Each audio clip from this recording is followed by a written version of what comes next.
দেখো রিজিকের মালিক উপরআল্লাহ, আমি বিশ্বাস করি ওরাও শিখতে পারবে। সবাই যদি শিখে, যার রিজিক সেই নির্ধারণ করে নিতে পারবে। আমাদের এখানে জাস্ট একটু হেল্প করা, আর হেল্পের সব তো অনেক কিছু।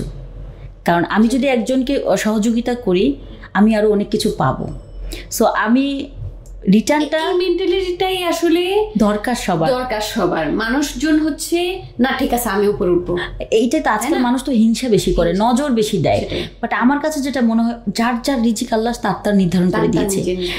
প্রত্যেকটা মানুষের মানে বড় হওয়ার স্বপ্ন থাকবে, প্রত্যেকটা মানুষের ভালো থাকার স্বপ্ন থাকবে, ভালো খাওয়ার স্বপ্ন থাকবে, ভালো কিছু করার স্বপ্ন থাকবে। তোমার কাছ থেকে যদি ওই গ্রুপ থেকে কিছু মেয়ে যদি নিজেকে দাঁড়া করাই দিতে পারি, ওইটার বেনিফিট যাকে করে দিয়েছে সে না দিক, উপরওয়ালা ঠিক কোনো না কোনোভাবে আজকে আমাকে যে জিরো থেকে এখানে এনেছে, তো আরেকটা মেয়েকেও জিরো থেকে আল্লাহ আনুক। এই যে মন মানসিকতা, এই মন মানসিকতার কারণেই কিন্তু আল্লাহ তাআলা একটা জায়গায় তোমাকে নিয়ে যাবে, আমি মনে করি আর কি। Hi everyone, assalamu alaikum, welcome to my show তাসনিয়াতিক শো। অ্যান্ড আজকে আমাদের সাথে একটা স্পেশাল গেস্ট আছে যে আমার জন্য ইন্সপিরেশন, এবং আজকে বলবো যে নট অনলি ফর মি, আমার মতো অনেক মেয়ের জন্য সে একজন ইন্সপিরেশন। অ্যান্ড আজকে তার গল্প শুনবো, অনেক ডিফারেন্ট গল্প শুনবো, অনেক কষ্টের গল্প শুনবো, অনেক খুশির গল্প শুনবো। Welcome to our studio Maryam Nisa Bobby. High আপু, কেমন আছো? আলহামদুলিল্লাহ ভালো আছি আপু। কেমন লাগছে? খুব ভালো লাগছে, ফার্স্ট টাইম মানে আবার পডকাস্টে আসলাম। এর আগে কয়েকবার করেছিলাম, চ্যানেলে গিয়েছিলাম। সো যখনই তুমি আমাকে বললা যে ববি আসো আমরা একটু আড্ডা দিই, সো আমার কাছে আজকে তো খুবই ভালো লাগছে। Thank you so much for coming. And আমি জানি যে ক্যাফে রিওর ওনার তুমি, রাইট? হ্যাঁ, ক্যাফে রিওর আমি ম্যানেজিং ডিরেক্টর। অ্যান্ড মানে কতগুলো হলো এখন পর্যন্ত? ক্যাফেরিও তো অনেকগুলো করা হয়েছে এখন পর্যন্ত। ক্যাফেরিও প্রায় 7টা ছিল, একটা অফ করলাম রিসেন্টলি। আলহামদুলিল্লাহ অনেক চলছে। হ্যাঁ, 12 নম্বরে আছে, মিরপুর 12-তে আছে, মোহাম্মদপুরে আছে, উত্তরায় আছে, অনেক জায়গায় ক্যাফেরিও মানে এখন তো সবাই চেনে। হ্যাঁ, আলহামদুলিল্লাহ সবাই চেনে। প্লাস প্রাইসিংও হচ্ছে খুব রিজনেবল। দেখো আমি কিন্তু বিজনেসে যখন প্রথম এসেছি আমি কিন্তু প্রাইস দিয়ে উঠে গিয়েছি, বিকজ অফ আমি যখন ফার্স্ট একটা ফুড কোর্ট করি, সেটা হচ্ছে তোমার 90 স্কোয়ার ফিটের একটা ছোট দোকান, অ্যাজ লাইক আমাদের স্টুডিওর মতো এরকম একটা ছোট একটা দোকান করি জাস্ট ফুড কোর্টের মধ্যে। সো তখন আমি যেটা চিন্তা করেছিলাম যে কম টাকায় আমি ফুড দিব। সো আমি 99 টাকায় তোমার হচ্ছে রাইস বোল সাথে ড্রিঙ্কস এই টাইপের ফুডগুলো তখন দিতাম, অ্যান্ড স্টুডেন্ট বাজেট ফ্রেন্ডলি ফুডগুলো ছিল। তো আমি 1 বছর ফুড কোর্টে রান করি। আলহামদুলিল্লাহ তখন আমার ফুডের প্রাইজের কারণে আমার প্রচুর সেল হতো। অ্যান্ড আমি 2008 সাল থেকে বিজনেস করি। 8 সাল থেকে আমি পার্লার করেছি, টেইলার করেছি, বুটিক্স করেছি, বিভিন্ন টাইপের কাজ আমি বিজনেস করেছি। 16তে এসে আমার কাছে মনে হয়েছে যে আমি বাকির ব্যবসাতে যাব না, কারণ মেয়েদের আসলে যে বিজনেসগুলো থাকে পার্লার বাদে অন্যান্য যে বুটিক্সের বিজনেস, এগুলোতে খুব বাকি থাকে। তো আমার কাছে কেন জানি মনে হলো যে ফুডটা তো আসলে মানুষ খাবে, পেমেন্ট করবে। অ্যান্ড এইটার কনসেপ্ট থেকে আমি ছোট্ট একটা দোকান দিয়ে ফুডের বিজনেস, ছোট একটা বিজনেস করি। তখন আমার মনে হয় যে অনেক কম বাজেট নিয়ে আমি একটা ফুড কোর্ট করি। যখন আমি কম বাজেট নিয়ে ফুডগুলো দিই, আমি তখন খুব দ্রুত খুব সাড়া পাই ক্লায়েন্টদের। অ্যান্ড তুমি জানো যে 300 ফিটে ফুড হল, কাজী অ্যাসপারাগাস, ওই যে এখন যেখানে আমাদের হাইওয়ে হয়ে 300 ফিট, হ্যাঁ 300 ফিট, এটা হচ্ছে বসুন্ধরাতে, বসুন্ধরা কনভেনশনের পাশে। সো ওখানে তোমার আমি 2016তে 1 বছর রান করি। দেন যখন ওটা ভেঙে দেয় রাস্তার কাজের জন্য, আমি তখন হচ্ছে তোমার ধানমন্ডি বিডিআর গেটের সাথে যে একটা 14 তলা একটা বিল্ডিং আছে, ওখানে ফার্স্ট আমি হচ্ছে তোমার ক্যাফেরিও নাম দিয়ে, আমার ক্যাফেরিওটা কিন্তু ফুড কোর্টই ছিল, বাট আমি নামটা আর পরিবর্তন করি নাই, বিকজ অফ আমার যেহেতু ওই নামেই 1 বছর সবাই চেনে। সো দেন আমি যখন একটা বড় প্লেসে যাই, ওটা 90 থেকে ধরো আমি 3500 স্কোয়ার ফিটের ফ্ল্যাট, মানে যখন একটা স্কোয়ার ফিটের একটা রেস্টুরেন্ট করি, তো তখন আমি চিন্তা করি এত বড় জায়গা নেওয়ার কলিজা হলো কি করে? কলিজাটা বলবো কি, আমি ফুড কোর্টের মধ্যেই কিন্তু 2টা দোকান পরে বাড়িয়েছিলাম এই 1 বছরের মধ্যে। তো তখন আমি 90 থেকে 180 করি, 180 পরে আমি আরও একটা দোকান নেই। মানে তখন আমার ফুড কোর্টে খুব ভালো বিজনেস ছিল। অ্যান্ড আমাকে একটা ছোট জায়গা থেকে এত বড়, এটা বলবো যে একটু সাহস করার কারণ আছে। যখন আমার ক্লায়েন্ট দেখেছে আমার খুব আমার বেসটা খুব পপুলার এবং আমি পার ডে কত সেল করছি এটা আমার একটা টার্গেট হয়ে গিয়েছিল। অ্যান্ড আমি কিছু ক্যাটারিং করতাম, যেমন আমি ব্যাংকে ফুড মানে কিছু ব্যাংকে ফুড দিতাম এবং যে পরিচিত যারা আছে তাদেরকে আমি কিছু ক্যাটারিং করে দিতাম। এবং কেউ একটা বাসায় প্রোগ্রাম করছে আমাকে বলছিল আমি বাসায় ক্যাটারিং সার্ভিসটা করে দিতাম। তো আমার কি ছিল যে আমার সেল একটা টার্গেট ছিল যে আমি আসলে দিলে এটা আমি করতে পারবো। অ্যান্ড আমার 1 বছর পরে কিন্তু আমি ডিসিশন নিয়েছিলাম, যদিও রাস্তা না ভাঙতো আমি তবুও আমি একটা রেস্টুরেন্ট ছোটোখাটো হলো দিতাম। তো যেহেতু আমার রিলেটিভের ফ্লোরটা ছিল অ্যান্ড উনি আমাকে একটা ভালো সুযোগ দিয়েছিল যে তোমাকে অ্যাডভান্স দিতে হবে না, তুমি রেন্ট দিয়ে তুমি ডেকোরেশন করে নাও, রেন্ট দিয়ে তুমি বিজনেসটা চালাবে। সো ওই জন্য আমার ওই বিল্ডিংটা একটু বড় আকারে আমি জায়গাটা পাই। অ্যান্ড যখন আমি জায়গাটা পাই তখন আমি চিন্তা করি যে আমি তো ফুড করে এক টাইপের ফুড সেল করেছি, বাট এটা তো একটা চাইনিজ রেস্টুরেন্ট হবে বা একটা বড় রেস্টুরেন্ট হবে, তাহলে আমি এখানে কোন কনসেপ্টটা দিলে আমাকে ক্লায়েন্ট খুব দ্রুত আমার কাছে আসবে এবং মানুষ কিন্তু একটু ইউনিক পছন্দ করে। তা আমি মার্কেট অ্যানালাইসিস করে দেখলাম যে আমার মোটামুটি সবাই বাফেটের, তখন বাফেট বলতে কি 1400-1500 প্লাস 2017 সালের কথা আমি বলছি। তো এত কম প্রাইজের বাফেট কিন্তু বাংলাদেশে ছিল না। অ্যান্ড আমি তখন মানে অ্যানালাইসিস করার পরে আমাদের কাছে মনে হয়েছে যে আমরা 499 টাকায় তখন 40টা আইটেম দিয়ে ড্রিঙ্কস পানি ইনক্লুডেড করে আমরা ফার্স্ট বাফেটটা শুরু করি ক্যাফেরিওর। অ্যান্ড আলহামদুলিল্লাহ ওই কনসেপ্টটা মানুষ খুব দ্রুত পিক করেছে। অ্যান্ড আমি ফার্স্ট ডেতে আমি বলবো যে আমার ওখানে 80টা সিট দিয়ে আমি ক্যাফেরিও ওপেন করি, 4500 স্কোয়ার ফিট। তারপরে আমি আস্তে আস্তে ওখানে আবার সিটিং বাড়াই। তো প্রত্যেক বছর একটা করে ক্যাফেরিও হয়েছে তারপরে মাশাআল্লাহ। অ্যান্ড 80টা সিট থেকে এখন আমার লাস্ট যে মিরপুর ব্রাঞ্চ আমি করলাম এখানে 500 ক্যাপাসিটি, 12,500 স্কোয়ার ফিট। 12,500 মানে পুরো একটা ফ্লোর এখন মানে অ্যান্ড এখন তোমার 300 প্লাস এমপ্লয়ি কাজ করছে। 300 প্লাস এমপ্লয়ি কে তুমি মানে তাদের রুজি রুটি তোমার হাতে? হ্যাঁ আলহামদুলিল্লাহ, আমি অনেকগুলো বিজনেস করেছি, বাট আমি রেস্টুরেন্ট নিয়ে আমার আসলে ইন্টারেস্টের কারণে বলবো, আর লাক বলো যেটাই বলো, আলহামদুলিল্লাহ আমার এই কনসেপ্টটা অনেকেই পিক করেছে। কারণ আমার এই বাফেটটা দেওয়ার পরে এত ক্যাফের আগে কিন্তু কম প্রাইজের বাফেট আসে নাই, ফার্স্ট কিন্তু আমরাই দিয়েছি। কোনো বুফে হয় নাই, এখনো জনপ্রিয়, এখনো তুমি যদি কোনো প্রোগ্রাম করতে চাও তোমাকে 9:30টার সময় তুমি আমি বলেছি আমার ব্রাঞ্চ বন্ধ, তুমি এখন কোথায়? আমি 9:30টার সময় ফোন দিয়ে বলছিলাম বাবি শোনো আমার অনেক খিদা লাগছে, আমি হচ্ছে এখন খেতে যাবো, বলে আপু মানিজ্জত নষ্ট হবে, প্লিজ যাও না, এখন কিচ্ছু নাই। মানে 9:30 বাজে আমাদের কি, হ্যাঁ 10টায় তো আমাদের ক্লোজ হয়ে যায়। তো আমরা 9:30 থেকে রিফিলটা অফ করার চেষ্টা করি ওই সময়।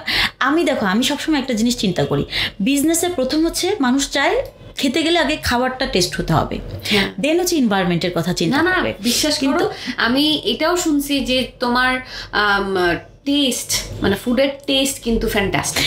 চেষ্টা করি।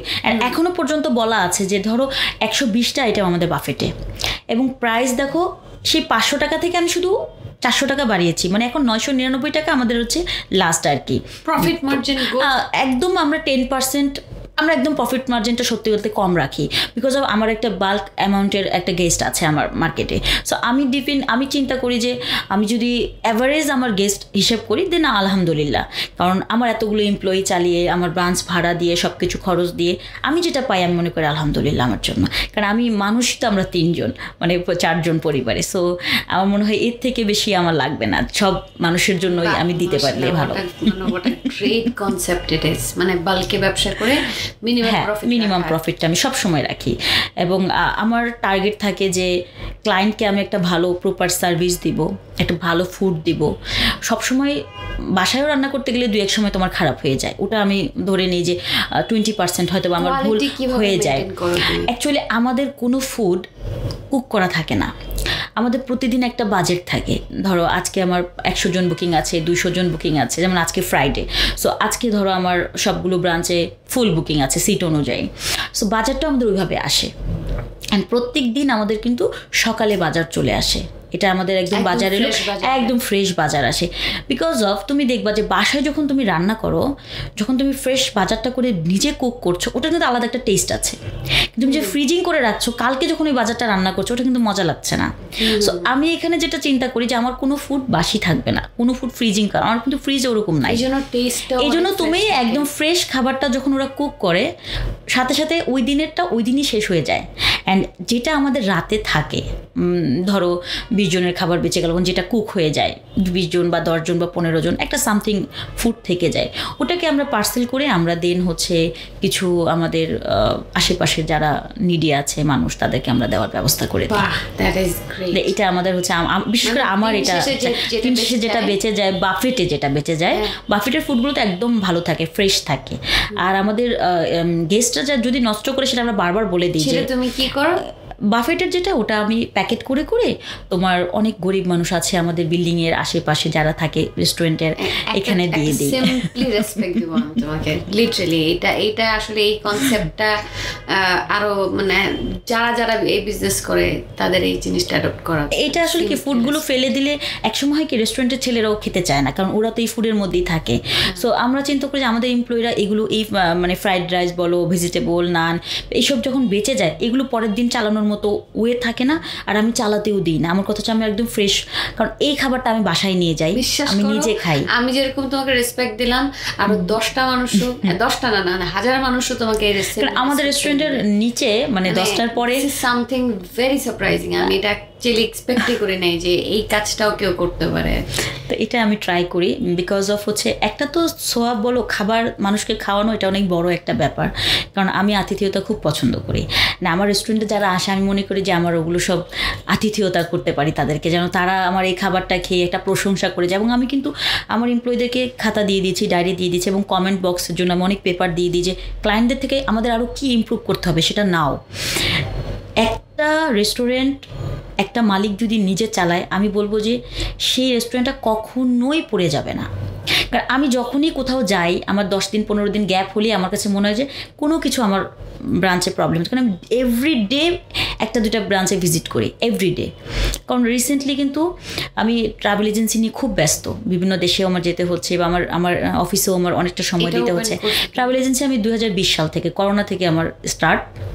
তো ওটা আমার শখের বশে করা, বিকজ অফ আমি হচ্ছে অনেক ট্রাভেল করতে পছন্দ করি, মানে এত ঘুরতে পছন্দ করি যে আমার কাছে মনে হচ্ছে আমার ফোন দিয়েছিলাম তখন তুমি বাইরে ছিলাম। হ্যাঁ, দুবাইতে। আর দুবাইতে আমার রেসিডেন্সি করা, সো আমার ওখানে ফ্রিকুয়েন্টলি যেতে হয়, ওখানে আমার বিজনেস আছে।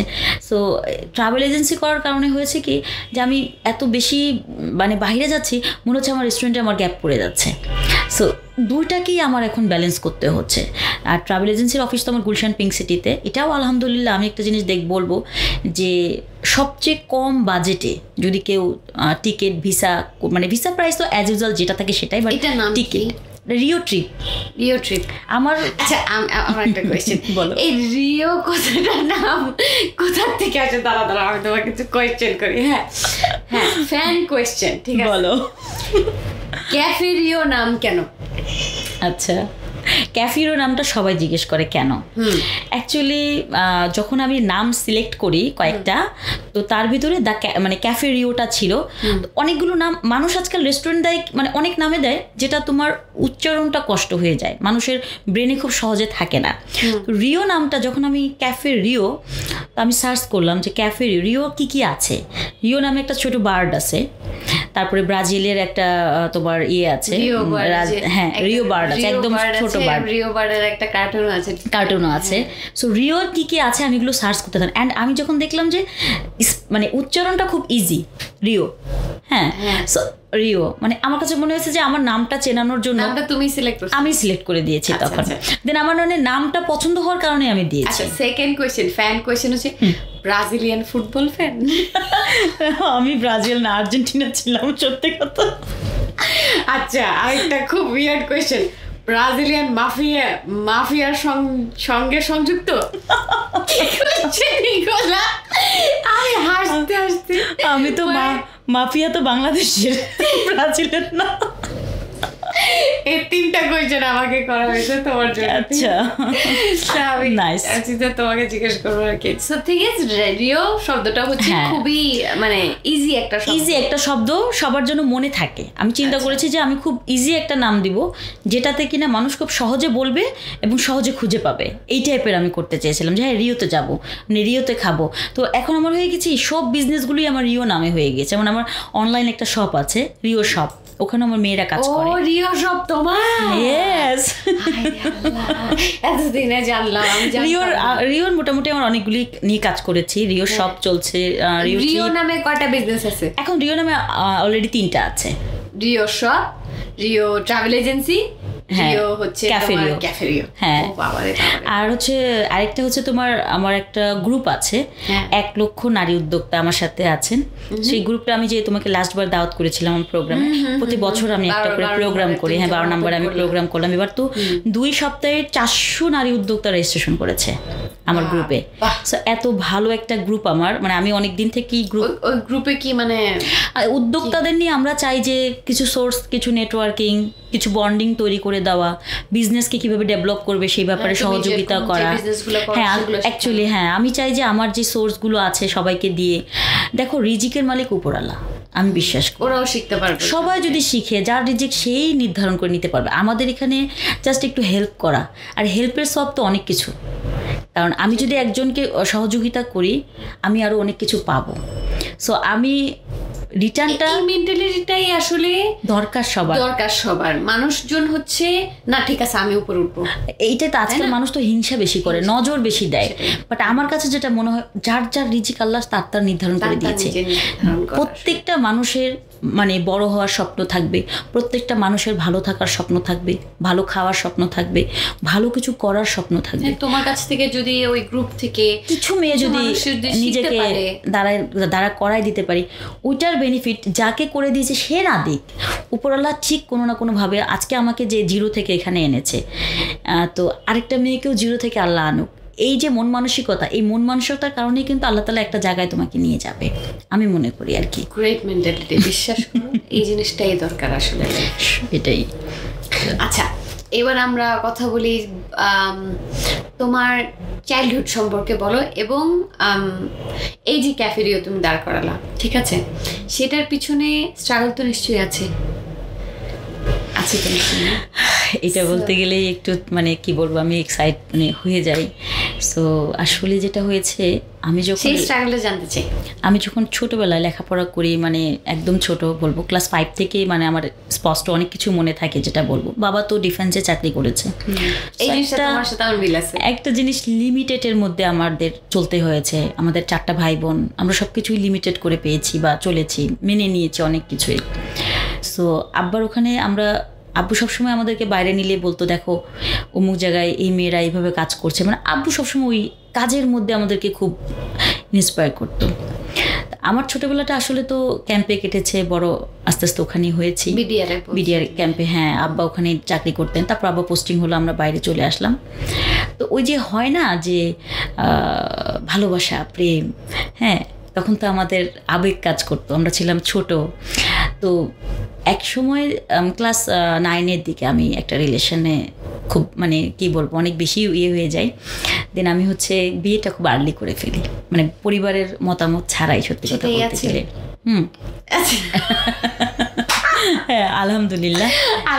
কিন্তু যখন আমি বিয়েটা করি, তারপর থেকে আমার কাছে মনে হয়েছে যে জীবন অনেক কঠিন। কারণ আমার আব্বা যেহেতু স্ট্রিক্ট মানুষ ছিল, মেনে নেয় নাই।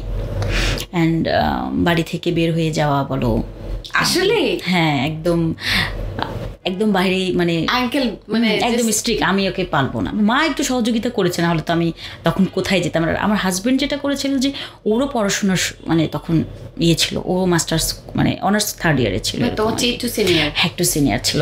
সো সেও তার পরিবার কীভাবে বলতে পারে নাই, বা আমাকে ওইভাবে আসলে সে গাইড করতে পারে নাই। ওর ফ্যামিলি থেকেও কি ওর ফ্যামিলি থেকে জানতোই না, সত্যি কথা ও বলতেই পারে নাই। আমি তো বলে দিছি, বাট ও তো বলতে পারে নাই। আর বলে দিস, আমি বলছি মানে আমি ধরা খেয়ে গেছি, এত সহজে তো বলা যায় না।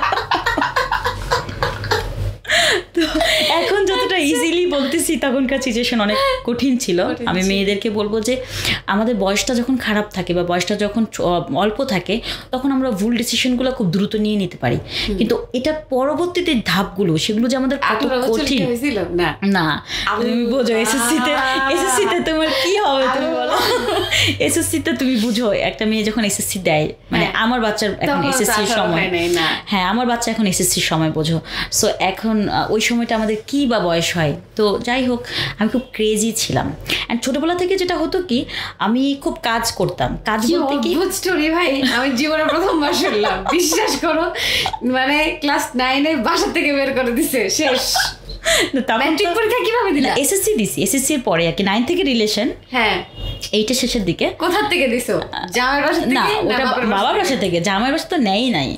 জামাইয়ের বাসাতে নিয়েছে তোমার আমার যখন ইন্টার শেষ হয়, আমার ছেলে হয়, দেন আমার জামাইয়ের বাসায় আমার যাওয়া। মানে তার আগে পর্যন্ত আমার জানাই নেই আমার শ্বশুরবাড়িটা। আচ্ছা, তো ওই সময় স্ট্রাগলটা আমার জীবনে মানে বাবা মার কাছ থেকে দূরে আসা, মানে কাছাকাছি থাকছে, বাট আম্মা বলছে যে হ্যাঁ ওকে বের করে দিস, বাট আমার তো সাপোর্ট দিছি, না হলে তো মানে করতে পারতাম না কাজ। কোথায় গেছো? পাশেই বাসা নিছি, মানে পাশেই বলছি যে আমি থাকবো, মানে কোথায় যাবো দূরে। কেমনে দিছো? এটা অনেক কাহিনী, আমার সাথে যারা আছে তারা জানে। আমি মানে একটা জিনিস হতো কি, আমি যখন এই তোমার 7-এ পড়ি, হ্যাঁ তখন আব্বা ওই যে আমাদের ডিফেন্সে কিন্তু যে রাইপক্স আছে, রাইপক্স মানে যেখানে হচ্ছে মেয়েদেরকে কাজ শিখায়, ওই যে আমাদের ভিতরে ক্যাম্পে কিন্তু এরকম কাজ শিখায় অনেক, টেইলারিং, তারপরে বিভিন্ন কাজ শিখায় মেয়েদেরকে। তো আমি পড়াশোনার পাশাপাশি আব্বুকে বলছে যে আব্বু আমাকে এই কাজগুলো শেখানোর জন্য।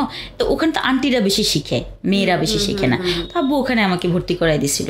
তো ওখানে আমি টানা 2 বছর ক্লাস করি, মানে 7, 8, 9-এর দিকে আমার শেষ হয়ে যায়। অ্যান্ড আমি বাসায় কী করতাম, অনেক কাজ করতাম। ওই আম্মু সেলাই মেশিন ছিল, এগুলো আম্মু বিজনেস করতো মোটামুটি ঘরে বসে আর কি, যে মহিলারা যেটা করে আম্মু করতো। তো আম্মুর কাজগুলো আমি করতাম, অনেক সময় আম্মুর হেল্প হতো। তো ওখান থেকে আমার কিছু আর্নিং আসতো। ওই যে একটা আর্নিং পয়েন্ট কিন্তু ওখান থেকেই শুরু হয়েছে জীবনে আমার কিছু কিছু করে। আমার মনে হচ্ছে জাস্ট ক্লাস 5-এ যখন আমি পড়ি তখন আমার ভাইকে আমি ওই যে পড়াশোনা শেখাতাম। অ্যান্ড পাশে যে আন্টিরা, কোয়ার্টারে থাকলে তো অনেক আন্টিরা আসতো বাসায় বাসায় যেত। তো আন্টিরা আমাকে বলতো যে তোমার ভাইকে এত সুন্দর করে লিখাও, আমার বাচ্চাগুলোকে, আমার ছোটো বাচ্চা, আমার বাচ্চাকে লিখাও। আমি তখন কিন্তু আমি ওই বাচ্চাদেরকে লিখাতাম। মানে 100 টাকা 200 টাকা আমার জীবনে আর্নিং। লিটারালি আমার মাথা হ্যাং করে দিচ্ছে। এরকম পডকাস্ট আমি আমার লাইফে করে নেই, লিটারালি আমার মাথা লিটারালি হ্যাং করে গেছে। বলো আমি আটকে আছি।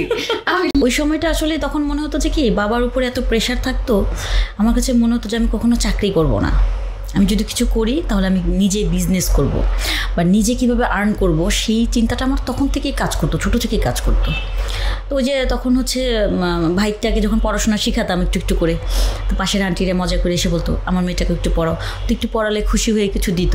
তখন মনে হতো আরে নিজের আর্নিং মর্যাদা তো আরও কিছু করতে হবে। তো তারপরে ওই তো কাজ শিখলাম।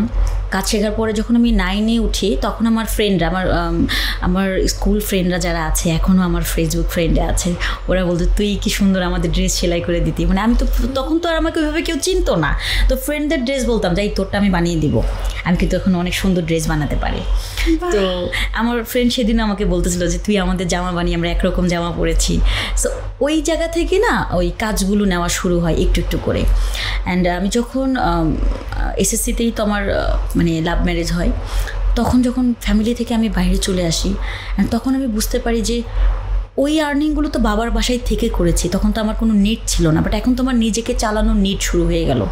আমি কীভাবে চলবো, কীভাবে থাকবো, কারণ আমার হাজব্যান্ড পড়াশোনা করেছে, ও আমাকে ব্যাকআপ দিতে পারবে না। আর যেহেতু আমাদের মানে ফ্যামিলির অমতে বিয়ে, সো এখানে আসলে সাপোর্ট দেওয়ার মতো হাজব্যান্ডও আমাকে তখন করতে পারে নাই। সো নিজের সাপোর্টটা কি, ওই যে কাজ জানতাম, মনে হতো যে না আমি নিজে কিছু করতে পারবো। ওই পয়েন্ট থেকে আমি কাজের মানে প্রথমে আপনার কাজ তো খুঁজে বের করতে হবে। সো আমি কি করেছি, আমি যেখানে আমি কাজগুলো পারতাম আমি সেখানে নক করি। মেয়েদেরকে আসলে জানা উচিত একটা জিনিস, আপনি যদি ঘরে বসে থাকেন আপনাকে কেউ কাজ দিবে না। আপনি কি জানেন, আপনি কিসে ইন্টারেস্ট, আপনি কি করতে পারবেন, সেইটা জেনে আপনাকে মাঠে দৌড়াতে হবে, সেই ডোরগুলোতে নক করতে হবে যে আমি এটা পারি। আমি যেমন ফার্স্ট যখন আমি কাজ করব নিয়ত করলাম যে কে আমাকে কাজ দেবে, আমাকে তো কেউ ওরকম চেনে না, জাস্ট কয়েকজন আন্টি আমাকে চেনে, বা আমার বাবার যে জায়গায় জব করতো সেখানে আমার বাবা যে জায়গাটায় থাকতেন সেটা আমার বাবা চেনে। কিন্তু ওই জায়গাগুলো থেকে আমাকে কতই বা কাজ দেবে, বা আমার আসলে যেটা দরকার সেটাকে আমি উঠাতে পারবো কিনা। তো আমি কি করলাম, একটু মার্কেটে ঘুরলাম তখন, যে আমি এই কাজগুলো জানি, এই কাজগুলো আমি কিভাবে নিব। তোমার মনে আছে আমি নিউ মার্কেট থেকে অনেক কাজ নিয়ে এসেছিলাম আমি আস্তে আস্তে পরিচিত হওয়ার পরে। যেমন ওখানে ডিজাইনের কিছু কাটিং করা, এটা আমি করে দিতাম, আমি সব ধরনের ড্রেস কাটিং পারতাম। এবং আস্তে আস্তে আমি ওই যে শিখা ওই কাজগুলো আমি মানুষের কাছ থেকে নিয়ে আমার বাসায় নিজস্ব মেশিন ছিল, আমারটা আমি নিয়েছিলাম, ওই কাজগুলো করতাম। এরপরে একটু একটু করে কাজ বাড়ানোর চেষ্টা করলাম। অ্যান্ড আমার মনে আছে ফার্স্ট আমি যখন ঘরে বসে আর আমি দেখতেছিলাম যে পারতেছিলাম না, যে আমাকে আসলে একটু বাইরের দিকে কাজ নিলে তখন আমার মানুষ এসে আমার দোকানে কাজটা দিয়ে যায়। তো আমার রিলেটিভের কাছ থেকে আমি ধার নিয়েছিলাম, আমার মনে আছে প্রথম 40,000 টাকার মতো, 30 বা 40,000 টাকা দিয়ে আমি একটা ছোটো দোকান করেছিলাম, একদম টেইলারিং।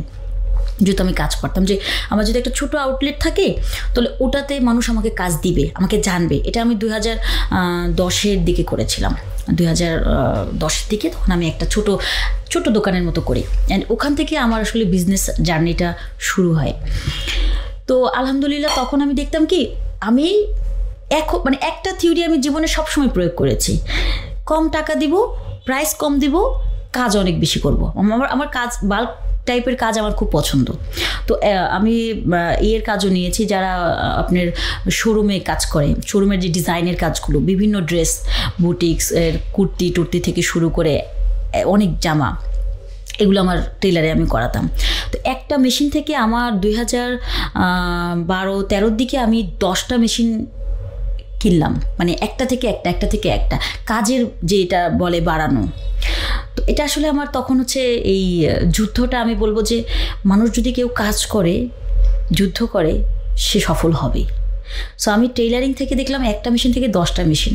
অ্যান্ড আমি প্রথম আমার টেইলারিংয়ের টাকা দিয়ে আমি একটা ফ্ল্যাটে বুকিং দিই, একদম লিটিল অ্যামাউন্ট, 50,000 টাকা দিয়ে। আমার দুলাভাই তো বসুন্ধরা গ্রুপে আছেন, সো ভাইয়াকে বললাম যে ভাই আমাকে একটা কম টাকার ভিতরে আমাকে একটা ছোটো ফ্ল্যাট, আমি যে ঢাকার জন্য থাকতে পারি।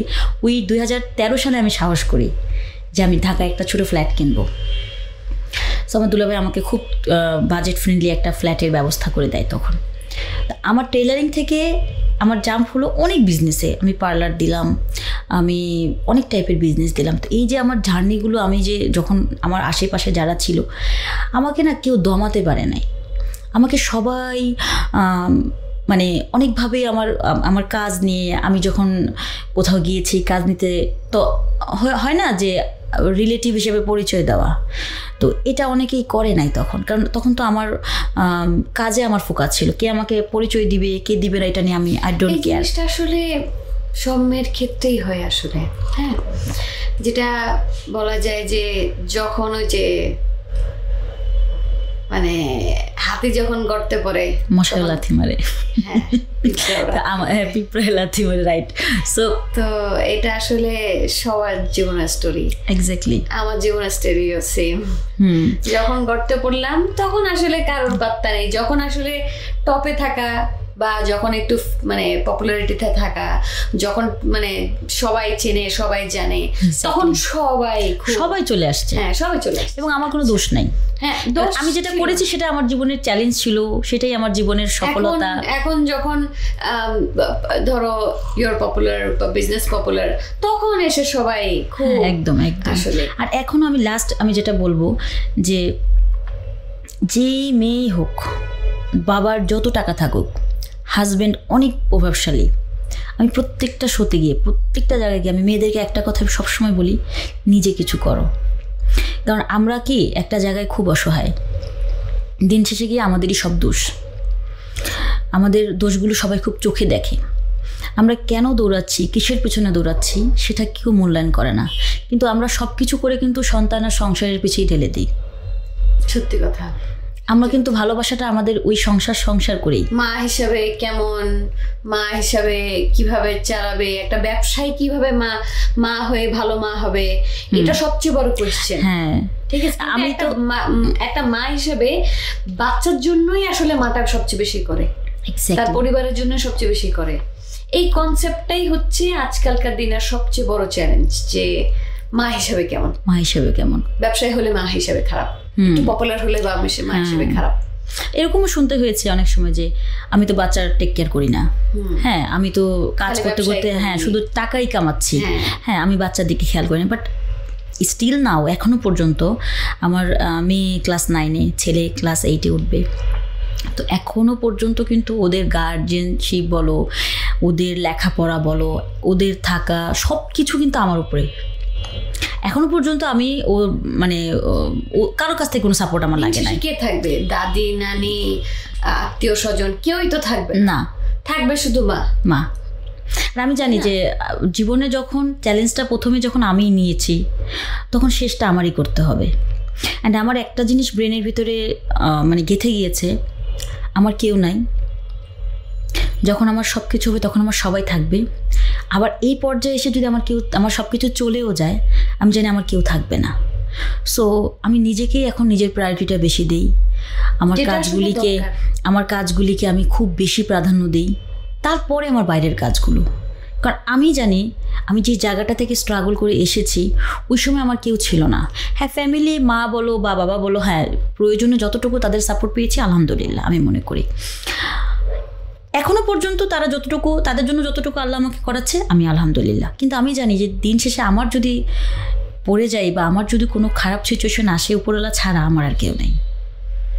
এবং এটা প্রত্যেকটা নারীর ভাবা উচিত আমার মনে হয়, যে সাপোর্ট দেওয়ার মতো দুনিয়াতে আল্লাহ ছাড়া কেউ নাই। আল্লাহকে বিশ্বাস করতে হবে যে হ্যাঁ, ওনার উপরে ভরসা রাখলে। একটা জিনিস কি জানো, আমি কখনো নামাজটা ছাড়ি না। আমার মানে বিজনেস তো অনেক জার্নি একা করেছি। আমি সবসময় সবাইকে বলি যে নামাজে একটা আলাদা শান্তি কাজ করে। অ্যান্ড আমি জানি যে অনেক বড় বড় সিচুয়েশন, মানে ঢাকা শহরে যখন তুমি একটু টপ লেভেলে যে বিজনেস করবা, তখন দেখা যাবে যে তোমার প্রতিদ্বন্দ্বী, তোমার ফ্যামিলি ব্যাকগ্রাউন্ডের যে কষ্টটা ছিল ওটা কি নতুন করে তোমার শত্রু শুরু হয়ে গেছে, নতুন করে তুমি একটা টর্চার মার্কেটে হচ্ছ। সো এটার জন্য মেন্টালিটি অনেক স্ট্রং হওয়া দরকার। অ্যান্ড আমি জানি যে আমি যদি উপরওয়ালার উপর ভরসা রাখতে পারি, এই সব কিছু আমার শেষ হয়ে যাবে। এবং প্রত্যেকটা বিপদের সময় আমি দেখেছি, অনেক বিজনেসে অনেক বড় বড় বিপদ ফেস করেছি আমি পর্যন্ত, প্রত্যেকটা জিনিস আমি দেখেছি আমার উপরওয়ালাই সলভ করে দিয়েছে, আর আমার কারোর কাছে যেতে হয় না। আর আমি সবসময় একটা জিনিস বলি যে আমি তর্কে জড়াতে পছন্দ করি না। আমার যদি লসও হয়, কোনো একটা প্রজেক্টে আমি ইনভেস্ট করেছি, আমার হয়তো পার্টনার আছে, আমার তার সাথে মিলছে না, ঝামেলা হচ্ছে, আমি আমার লাভজনক প্রজেক্ট হলে আমি ছেড়ে চলে আসি। বিকজ অফ আমি জানি আমি একটা প্রজেক্টের কারিগর। একটা কারিগরের কখনো কোনো প্রজেক্টের লস হলে তুমি ছেড়ে চলে না, লস না, লাভই হচ্ছে, কিন্তু হয়তো তোমাকে পার্টনারে করার কারণে সে তোমাকে বলছে আমি আপনার সাথে করব না, এই প্রজেক্টটা আমি নিয়ে নিব, বা আপা আপনি আপনার মতো অন্য, আপনার তো অনেকগুলো প্রজেক্ট, এটা আমাকে দিয়ে দেন। এরকম বিজনেসও হয়। আমার ছিল পার্টনার, আমি লাস্ট টাইম ঝামেলার কারণে পার্টনারশিপ সবগুলো থেকে সরিয়ে নিয়েছি। সো এরকম হয়েছে, বিজনেস তুমি একাই সামলাচ্ছি। হ্যাঁ, সো এরকম হয়েছে দেখে আমি না পার্টনারশিপের উপরে ভরসা করতে পারি না। সো আমি দেখেছি যখন আমার পার্টনারশিপে ঝামেলা হয় বা কোনো একটা বিজনেসে গিয়ে আমার মত মিলন হচ্ছে না, মতের একটা তফাৎ হয়ে যাচ্ছে, তখন আমি যেটা লাভজনক প্রজেক্ট আমি ওটাকে ছেড়ে চলে আসি। আমি যুদ্ধ করতে রাজি না। আমার আল্লাহ যা রিজিকে দিয়েছে আমি আলহামদুলিল্লাহ, কিন্তু আমি যুদ্ধ করে আমি রিজিক বাড়াতে চাই না। আমি যেহেতু বিজনেসটাকে নিজে জন্ম দিয়ে এই জায়গাটা এনেছি, এটার প্রত্যেকটা জিনিস আমি জানি, আমি একটা কারিগর আমি মনে করি। আমি যেখানে দিব বুঝে শুনেই দিব এবং ওটাকে আমি রান করতে পারবো। এবং যারা আমার কাছ থেকে নিয়েও গিয়েছে আমার প্রজেক্ট, বা আমাকে হয়তো বা পার্টনারশিপে আমাদের ঝামেলা হয়েছে, আমরা আলাদা হয়ে গিয়েছি, অ্যান্ড দিন শেষে তারা কতটুকু ভালো আছে আমি জানি না, বাট আমি আলহামদুলিল্লাহ খুব ভালো আছি। এটাই আমি আমার এমপ্লয়ি বলো, আমার যে 8-9 বছর ধরে যারা আমার সাথে কাজ করছে, আমার কোনো প্রজেক্ট থেকে তারা চলে যায় না, বরং আমার জন্য ওয়েট করে। তারা যদি কোনো জায়গায় মানে দেশের বাইরেও চলে যায়, ওখান থেকেও বাংলাদেশে কামব্যাক করছে, দেন আমার কোম্পানিতে এসেই জয়েন করে প্রথম। তো এটা তো আমার জন্য অনেক বড় পাওয়া, যে আমি একজন মানে ব্যবসায়ী হিসেবে আমি আমার এমপ্লয়ীদের মেন্টালি স্যাটিসফ্যাকশন করতে পারছি, যে আমার বিজনেসে তারাই হচ্ছে আমার সবচেয়ে বড় পাওয়ার। আমার বিজনেসের পাওয়ার কিন্তু আমার যারা আমাকে হেল্প করছে তারাই। সো আমি একার দ্বারা সম্ভব না, হয়তো একা পরিচালনা করছি, বাট কাজগুলো তো তারা করছে, আমি তো শুধু ডিসিশন মেক করছি এখন। তো এই তো কঠিন জার্নিগুলো পার করে এখন অনেক, মানে বললাম না যে একটা সময় ছিল এই ফ্যামিলি জার্নি, ফ্যামিলি নিয়ে অনেক ট্র্যাজেডি, এরপরে শুরু হলো বাচ্চা নিয়ে ট্র্যাজেডি। বাচ্চাগুলো এখন বড় হয়ে গেছে, নিজের মতো সব করতে পারে, এখন বিজনেস নিয়ে অনেক গেম। তুমি তো আগে বাচ্চা হওয়ার স্টোরিটা বলছিলে, এটা কি তুমি বলতে চাও? শর্ট করে বলি, কারণ তখন তো বেবি হওয়ার মতো সিচুয়েশন আসলে তখন আমার না, যেহেতু আমি এসএসসি দিয়েছি, তারপরে 1 বছর পরে আমার বেবিটা হয়। তো তখন যেহেতু হাজব্যান্ড মেনে নেয় নাই বা হাজব্যান্ড আসতেছিল না যে আমি এখন আর্ন করতে পারছি না, আমার ফ্যামিলি জানে না, তো আমি একটা জিনিস খুব মানে কষ্ট পেয়েছি কি যে আমার সন্তানকে তো উপরওয়ালাই দিয়েছে আমাকে, ওর আশাটা তো আসলে কারো হাতে না, ওর রিজিকটা তো আমি তখন থেকে এটা ফিল করতাম যে আমি যাকে আল্লাহ আমাকে দিয়েছে প্রত্যেকটা মানুষকেই তো আল্লাহ তাআলা পাঠায়, তো প্রত্যেকের রিজিক তো উপরওয়ালা নির্ধারণ করে পাঠিয়েছে, ও কি খাবে, ও কি করবে, ও বড় হলে কতটুকু ভালো থাকবে, সো ওটা আমার আল্লাহ নির্ধারণ করবে, আমি ওকে ফেলবো না, আমি ওকে দুনিয়াতে আসতে দিব। এটা নিয়ে আসলে অনেক যুদ্ধ হয়ে গিয়েছে, হ্যাঁ মানে এটা কেউ অ্যাকসেপ্ট করতে চাচ্ছিল না, কারণ আমার বয়স কম। হ্যাঁ হ্যাঁ অনেক অনেক, সেটা হচ্ছে ধরো আমার ফ্যামিলিও বলছিল যে এই এত অল্প বয়সে মানে আমি ভুল ডিসিশন নিচ্ছি। আমার হাজব্যান্ড আমাকে তখন বলছিল যে ওর ফ্যামিলি যেহেতু জানে নাই, সো ও আমাকে অনেক মানে বেবি নিয়ে সবারই খুব ইয়ে ছিল, মানে আমাদের পরিবার প্লাস ওর। এটা আমি আসলে জোর করেই মানে বিয়েটাও যেমন আমার ইচ্ছা করে করেছি, বাচ্চাটাও আমার ইচ্ছে করে নিয়ে আসা, অ্যান্ড পরপর আমার 2টা বাচ্চাই আমি নিয়েছি জিদ করে যে না আমি পালতে পারবো, ওদের রিজিক আল্লাহ দিবে। আমার কষ্ট হয়েছে, বাট আমি তো ওভারকাম করে একটা জায়গায় ওদেরকে আনতে পেরেছি। না আমার মনে আছে যে আমার প্রথম বেবিটাকে আমি মানে কোনো হসপিটালের বিল ছাড়াই হয়েছি, সো ওই সময়টা আমার জন্য খুব কষ্ট ছিল। যারা মা তারা বুঝে যে আসলে আমি এটা শোনার জন্য আসলে প্রিপেয়ার ছিলাম। আমি আসলে ওই জন্য আমার বাচ্চাকে নিয়ে আমি সবসময় একটু আবেগপ্রবণ হয়ে যাই, যে আমার বাচ্চাগুলোর জন্য আমি খুব স্ট্রাগল করেছি, খুব এখনও করে যাচ্ছি, বাট এখন আমার আলহামদুলিল্লাহ সুখের সময়, যেহেতু ওরা অনেক বড় হয়ে গিয়েছে, এখন ওরা দেশের বাইরে পড়াশোনা করতে চলে যাবে। কতটা কেমন ছিল যখন বাচ্চাটা হয়? ওই সময়টা মনে করলে আমার মাঝে মাঝে মানে কি বলবো, আমি নিজেকে ধরে রাখতে পারি না যে আমি নিজের ডিসিশন নিয়ে একাই হসপিটালে নিয়ে বাচ্চাটা হয়েছিলাম। অ্যান্ড আম্মা পরে গিয়েছে, আমার হাজব্যান্ডও পরে সবাই করেছে। আমার কাছে কোনো টাকা ছিল না, আমার কাছে ওরকম কোনো টাকা ছিল না, মানে ওই সময় তো নিজের সংসারটা চালাতেই নিজের খুব কষ্ট ছিল, তো বাচ্চা জন্ম দেওয়ার জন্য যে টাকাটা জমাতে হয় সেটা আমি তখন রাখতে পারি নাই। বাট আমার ওই সিচুয়েশনটাতে আমি তখন চিন্তা করেছি যে আমি বড় কোনো ক্লিনিকেই যাব না, যেহেতু আমার বিয়ারটা আমি কারো কাছ থেকে নিব না। না বললাম না যে আমি খুব জিদ করতাম যে আমার মার কাছে আমি বলবো না, আমার হাজব্যান্ড তো আমাকে তখন ওরকম ক্যাপাবলি ছিল না। তোমার পেইন উঠলো তখন তুমি কি করলে? আমি সোজা একটা আমার মনে হচ্ছে একটা রিক্সা নিয়ে আমি ওই ক্লিনিকটাতে চলে গিয়েছিলাম। অ্যান্ড ওরা যখন আমাকে বলছিল যে মানে বেবি তো অনেক বড় সাইজ হয়ে গিয়েছিলো, কারণ আমার বেবিটা মানে পুরোপুরি একদম ফুল ইয়ে ছিল, সো তখন তারা আমাকে বলছিল যে আপনার সাথে কেউ নাই এখন। তা আম্মা হয়তো কোনো কারণে ছিল না বাসায়, যে কারণে আম্মাকে আমি বলি নাই আর চলে আসছি রাগ করে যে আমার এরকম সিচুয়েশন, আমার পাশে কেউ ছিল না, মানে একটু কান্না করছিলাম, একটু জিদ ছিল।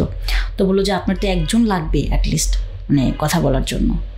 আমি বললাম যে আপনারা না করলে আমি বাসায় চলে যাব। মানে আমার ওই সময় প্রচণ্ড ব্যথা ছিল, প্রচণ্ড পেইন ছিল, বাট আমি আসলে কীভাবে ওভারকাম করেছি ওই সময়টা আমি জানি না।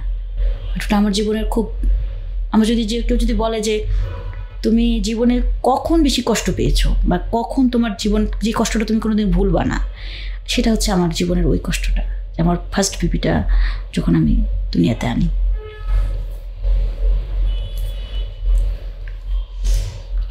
তো কিভাবে সম্ভব একটা মেয়ে মানুষের পক্ষে এই জিনিসটা সহ্য করা? হ্যাঁ না, ওই সময় তো ধরো কিছু বলার নাই। 2009 আমার মেয়েটা হয়। ও যারা আমার পাশে ছিল তারা জানে। আমার মনে হয় আমি হসপিটালে ছেকেছিলাম ওই রাতটাই শুধু, মানে আমার মেয়েটা মাগরিবের আজানের সময় হয় ওই দিন রাতটাই। অ্যান্ড আমি আমার মনে আছে আমি 500 বা 800 টাকা দিয়েছিলাম ক্লিনিকে, দ্যাটস ইট। আমাকে আমার আসলে বলার কিছু নেই। অ্যান্ড কেউ যদি বলে যে এখন তো মানে সিজার বলো অনেক দ্রুত সব কিছু হয়ে যায়, কিন্তু আমার মনে আছে যে আমার 24টা ঘন্টা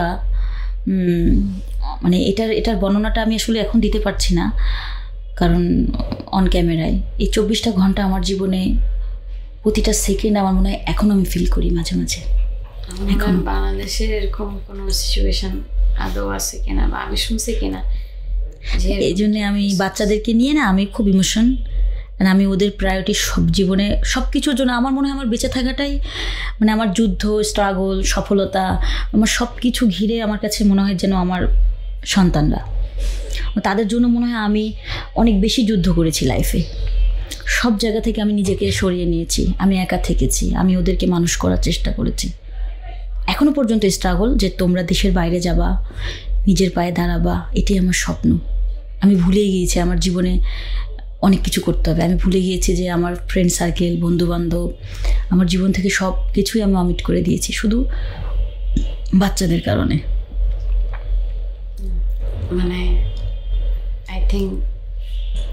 আই থিঙ্ক পুরো বাংলাদেশ আমি তো বাদ দিলাম বাংলাদেশের নারী বাংলাদেশের পুরো মানুষ এই একটা জিনিস এর জন্য তোমার উপরে সুপার সুপার প্রাউড হওয়া উচিত আমার আশেপাশে সবাই আমাকে একটা জিনিসই বলে আমাকে যারা দেখেছে আমার পরিচিত যারা আমাকে স্যালুট করে আমার একা স্ট্রাগলগুলো সে দেখেছে মানে সবাই অ্যান্ড সেখান থেকে তুমি আজকে তুমি 7টা তাই না 7টা টোটাল হ্যাঁ 7টা এত বিশাল বড় আউটলেটের মালিক তুমি আজকে হ্যাঁ আলহামদুলিল্লাহ আল্লাহ এন্ড আমি এখন এক একভাবে কোথা থেকে কোথায় নিয়ে আসছে সেই কষ্টগুলা প্রত্যেকটা কষ্টের রিটার্ন তোমাকে আলহামদুলিল্লাহ আমার মনে হয় কি আমাকে আল্লাহ তাআলা অনেক দিয়ে দিয়েছে মানে আলহামদুলিল্লাহ আমি শুকরিয়া করি সবসময় এরকম একটা মেয়েকে আল্লাহ কেন দেয় না আলহামদুলিল্লাহ না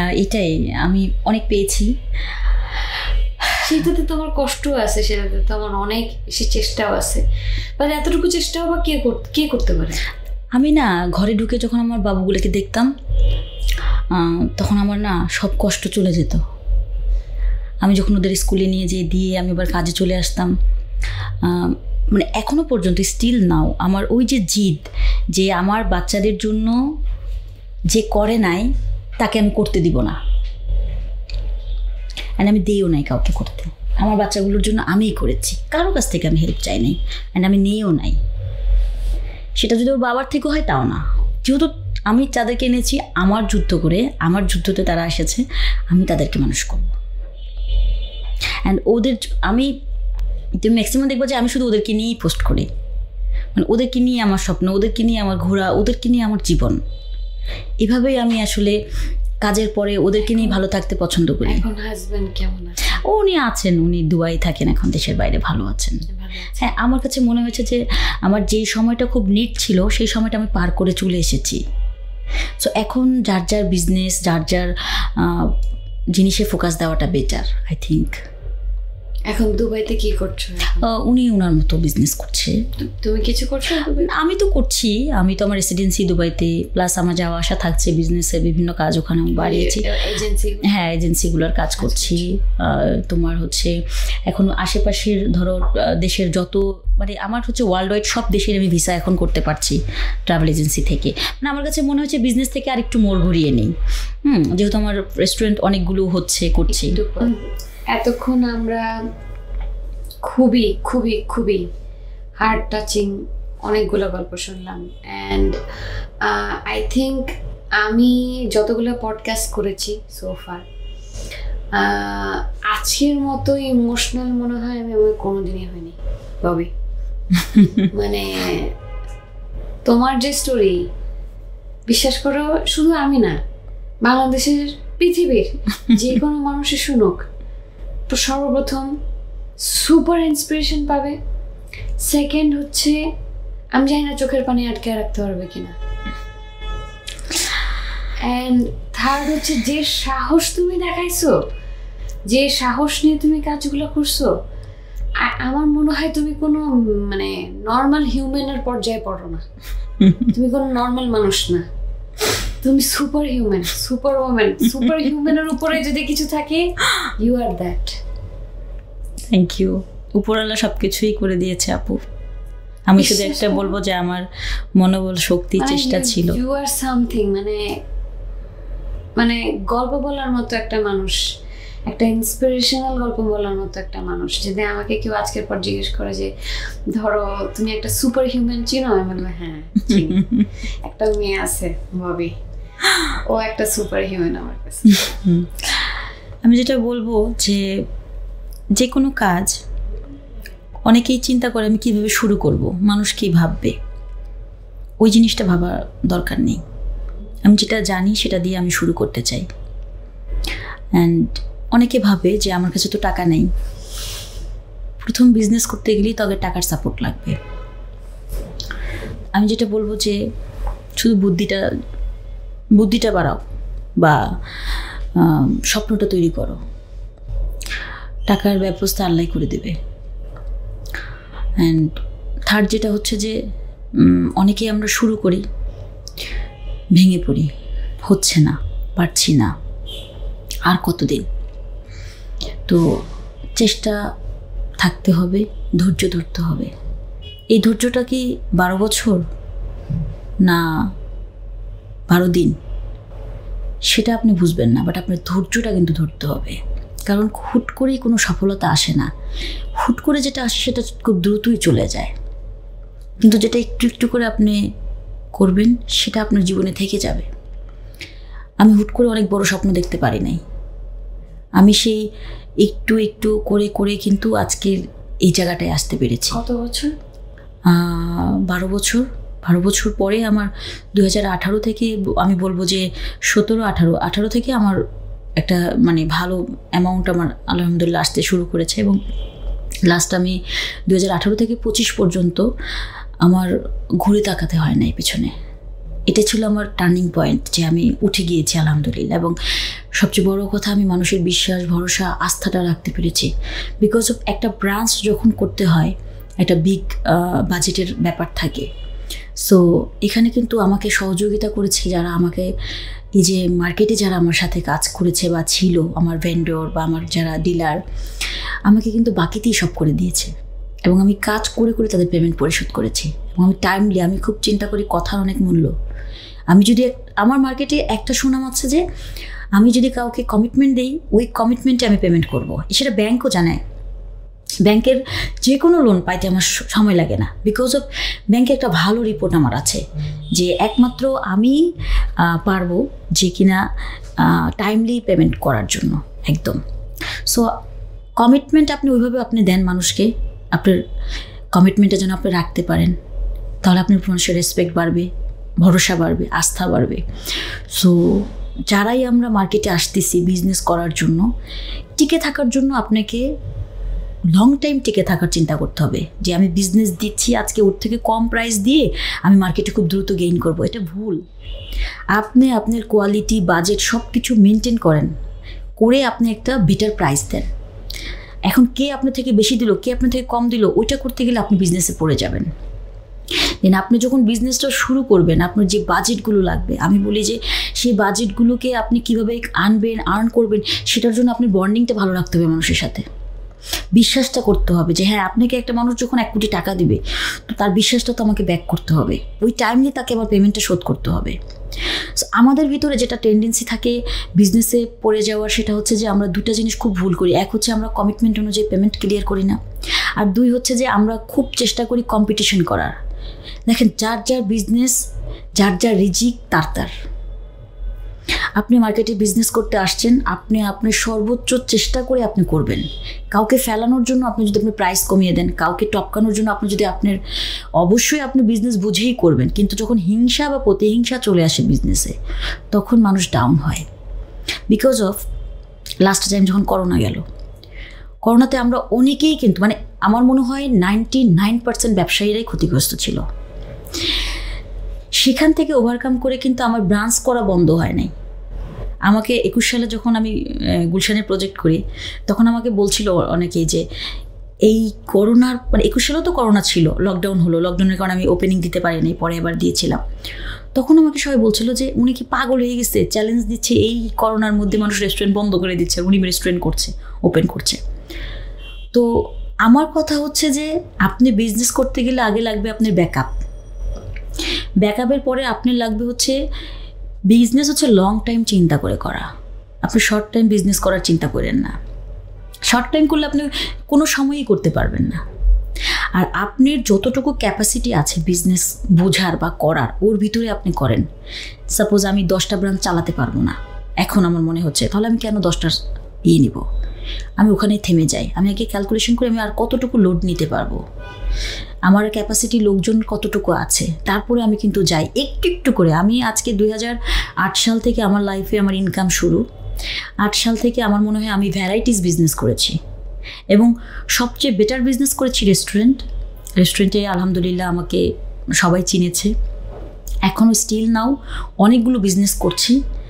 বাট পাশাপাশি আমি যেটা চাই যে যেইটুকুই বিজনেস করি সবার সাথে আমার বিগ কোয়ান্টিটির বিজনেস হবে, গুড রিলেশন থাকবে এবং ট্রাস্টের জায়গাটা যেন চোখ বন্ধ করে কেউ বলতে পারে যে ওনার সাথে নামলে 100% ট্রাস্ট করা যায়। এই 3-4টা জিনিস যদি বিজনেসে আমরা ধরে রাখতে পারি, আমার মনে হয় না বিজনেসে কেউ ফল করবে। Perfectly set. বিশ্বাস করো আমিও মানলাম জিনিসগুলো। আচ্ছা, শেষ কথা, শেষ কোয়েশ্চেন।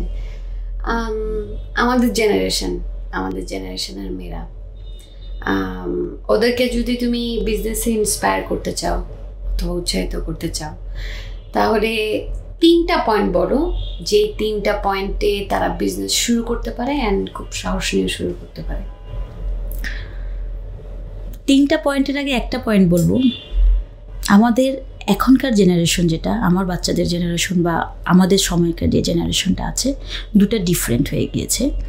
আমাদের জেনারেশনের মেয়েরা একটু মানে স্বাবলম্বী কম হলেও ওদের ভিতরে একটু ডেঞ্জার জোনটা কম ছিল। মানে এখনকার বাচ্চাদের একটা ডেঞ্জার জোন, মানে আমি দেখি যে খুব দ্রুতই তারা খুব বাজে জিনিস পিক করে ফেলে। কিন্তু আমাদের জেনারেশনটা 90-র দিকে যারা ছিল, তাদের ওই যে মানে তাদের চলাফেরাটা খুব মানে ছিল, ভালো ছিল, যেটা আমি বলবো। মানে কি এখন যেটা হয়, হুট করে তারা খুব বড় ধরনের কাজ করে ফেলতেছে, যেটা লাইফ রিস্ক। তো দুই জেনারেশনের মধ্যে আমি বলবো যে মেয়েরা সামনে আগানোর জন্য 3টা কাজ করতে হবে। হুট করেই কোনো ডিসিশন নেওয়া যাবে না। যে জিনিসটা আপনি খুব ভালো বুঝেন, বিজনেস হোক বা কোনো ডিসিশনের ক্ষেত্রে হোক, সেটা নেন আপনি।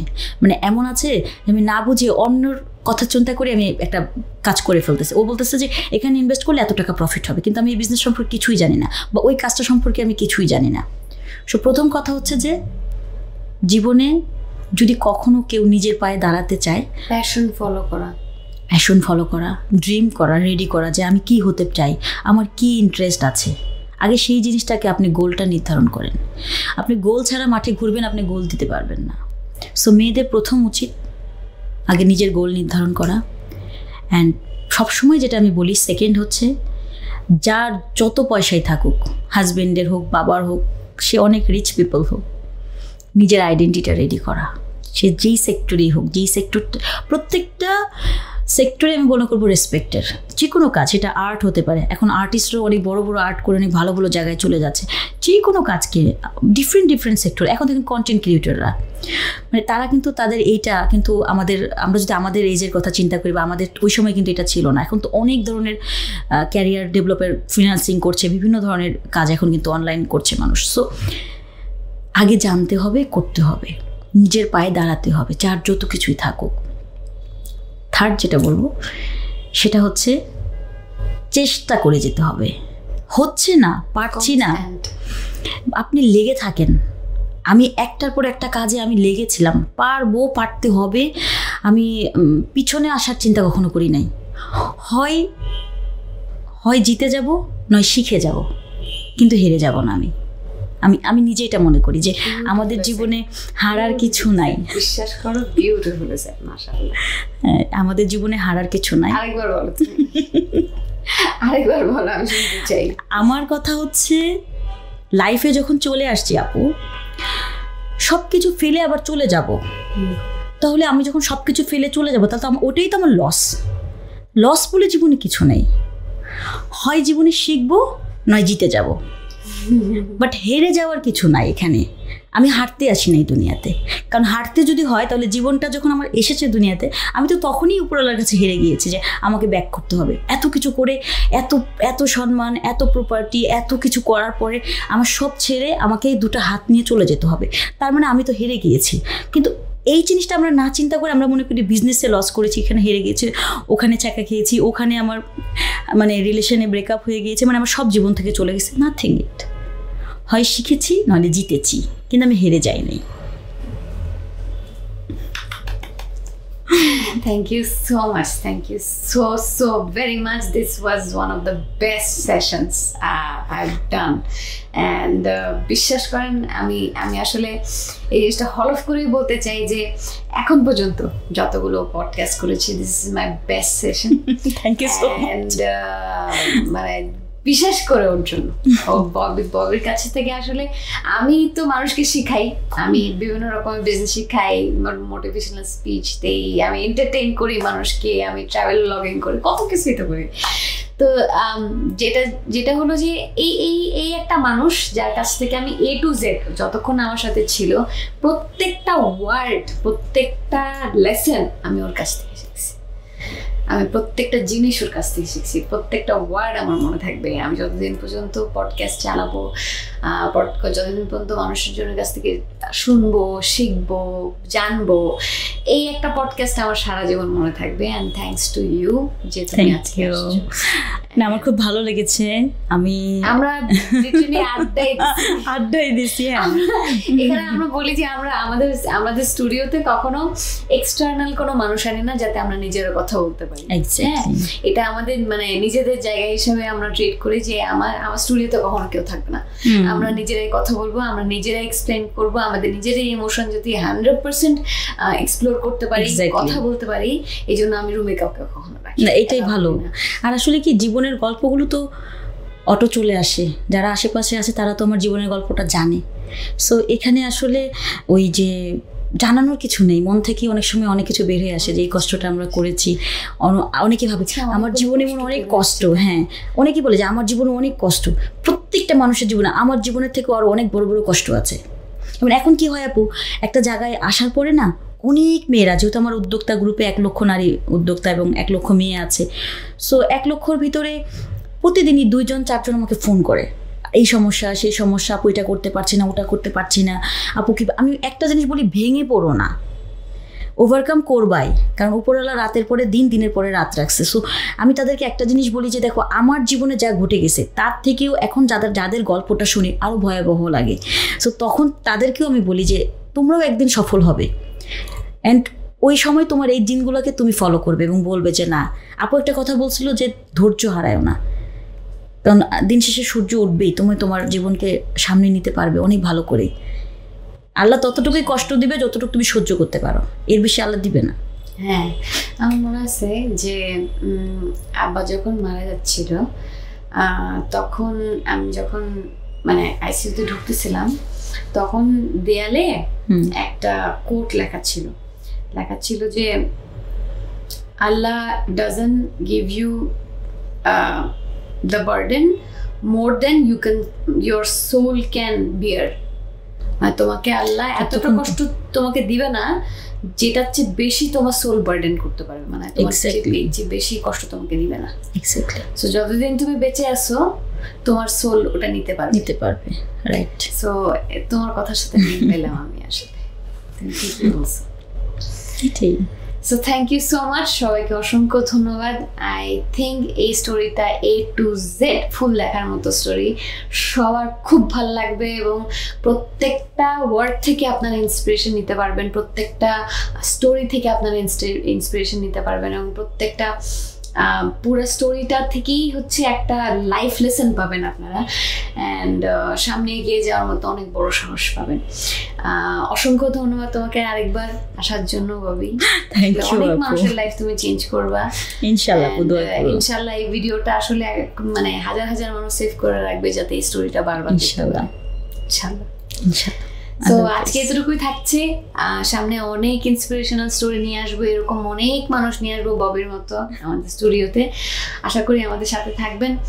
শেষমেশ বলে দিই, আমাদের স্টোরিগুলো আপলোড হবে কোথা থেকে, আমাদের স্টোরিগুলো আপলোড হবে আমার অফিসিয়াল যে পেজগুলো আছে সেগুলোতে, আপনারা ছোটো ছোটো রিলস দেখতে পারবেন। আজকে ববিরটা স্পেশালি আমি পুরোটাই আমি আমার পেজে দিয়ে দিব। অলসো আমাদের যে ইউটিউব চ্যানেল আছে সেটার লিঙ্ক আমি উপরে দিয়ে দিচ্ছি, সেইগুলো থেকেও আপনারা দেখতে পারবেন। আমার আমার টিকটক এবং ইনস্টাগ্রামে ছোটো ছোটো রিলস দেখতে পারবেন, যে ছোটো ছোটো রিলসগুলো থেকে আপনারা লাইফ লেসন নিতে পারবেন এবং লাইফের অনেক কিছু কন্ট্রিবিউট আপনাদের নিজের হাতে চেঞ্জ করতে পারবেন ইনশাল্লাহ। আপনারা লাইফে অনেক অনেক বেশি ছোটো ছোটো জিনিস থেকে আপনারা অনেক বেশি শিখতে পারবেন ইনশাল্লাহ। Thank you so much. আজকে চলে যাচ্ছি, signing off. This is Tasnia Tikshu. ইনশাল্লাহ সামনে আবার দেখা হবে। আল্লাহ হাফেজ। আল্লাহ হাফেজ।